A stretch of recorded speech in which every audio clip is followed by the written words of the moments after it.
Hey guys, welcome back to my channel, the Groovy Pigeon Mycology. Today we're going to be making a liquid culture solution. We're going to be doing a master bank liquid culture, not just a syringe. Typically these are good for anywhere between 10 to 20 liquid culture syringes, 10 milliliter syringes. Go ahead and give you guys a quick run through on some of the ingredients and supplies that you will need in order to do this. A lot of it you may already have.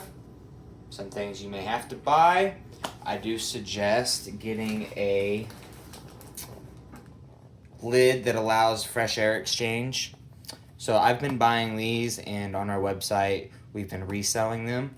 But now that we're scaling up, I think it's about time to start making our own. Be a little more cost effective. So, show you what this lid looks like.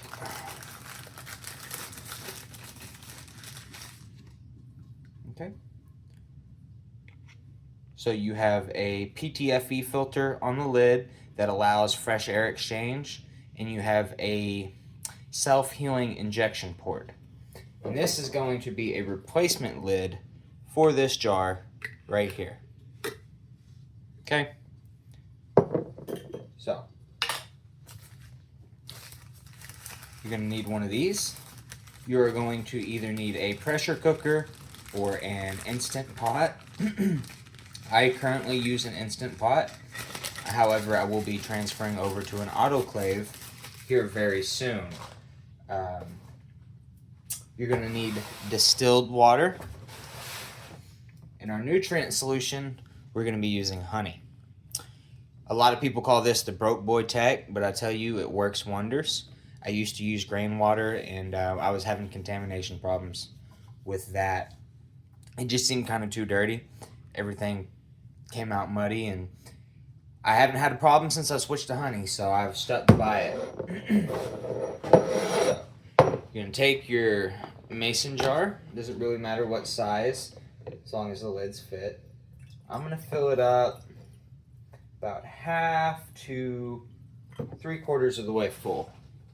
Somewhere around there. You want to leave enough room for there to be some level of oxygen buildup in the jar, because these filters don't breathe all that well. They do allow for some gas exchange, mainly the CO2 dispersing out. So you want to leave some room for oxygen to be in here, for the mycelium to feed on as well.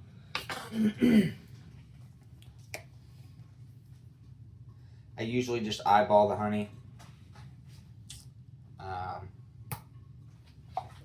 I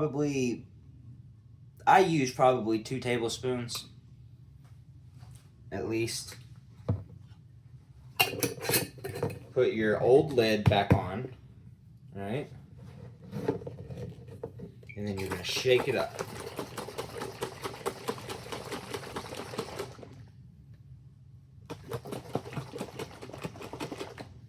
I may add a little bit more honey to it.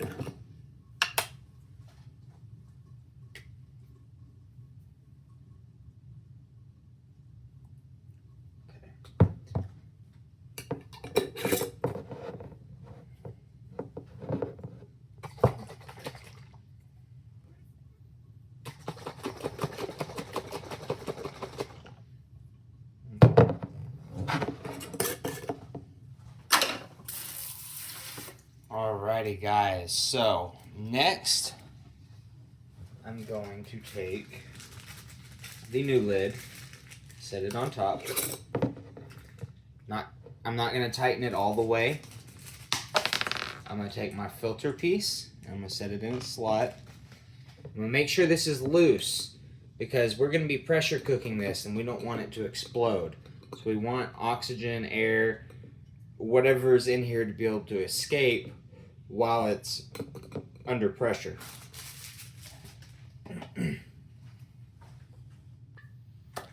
Okay guys, I'm back. I did forget one item to tell you guys earlier. We are going to need a piece of aluminum foil. So I'm going to cut out a little square. Remember, our lid's loose. It's still on there, but it's loose. And what we're going to do is we're going to cover this whole thing up with foil. Try to keep water from getting back down into the filter. Okay. And tighten everything around it pretty well. All right, and then we're going to set this in our pressure cooker, per se, right? All right, put our lid on. And as far as what I do, mine has a sterilize option. Sorry, hold on. It has a sterilize option, and it goes for 30 minutes. It's about all you really need for a liquid solution is 30 minutes under pressure for it to sterilize. Now, if you have a traditional pressure cooker that you'd be using on your stove, you're going to want to put it to 15 psi for about 30 minutes. So guys, once everything has ran its course on the pressure cooker or in the Instant Pot, you want to let everything cool off, and then you can proceed to inject your spores or your liquid culture into the jar to inoculate the master jar and kind of go from there.